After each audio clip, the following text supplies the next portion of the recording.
Kama mnavyoona wateja wetu dukani kwetu, ndio kama hivi mnaona wateja wanaingia dukani kwetu kuona mambo mazuri kama haya. Kuna cheni, kuna hereni. Mteja tunaona, jamani, karibu dukani kwetu. Asante. Yani kweli unaonyesha vitu vizuri. Nilikuwa sijui. Nilikuwa napita, unajua, yani kuna vitu naenda kutafuta vya mwanangu kwa ajili ya anapokea na niliki paimara. Usijali, hivi hapa mteja wetu kabisa, kweli ni mzuri. Kipaimara si unajua anavaa nguo nyeupe na nguo nyeupe na wanavaa mtoto miaka 13, 12 anavaa, anapata cheni, hereni, bracelet na pete, vipo vingi kama unavyoona.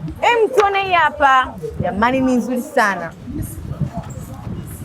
Hapa panaitwaje hapa dukani kwenu? Focus Jewels. Focus Jewels. Kweli jamani. Hili ni chimbo la vitu vizuri. Hapa mwanangu hapa inamtisha kabisa, ni size yake kabisa hii hapa. Ni size yake kabisa. Bei gani? Bei kama jumla 8,000, rejareja 10,000. Kipenzi nachukua moja tu kwa ajili ya mwanangu akapendeza yake hapo. Usijali, karibu sana dukani kwetu kama hivyo. Kipenzi nalipia hii hapa.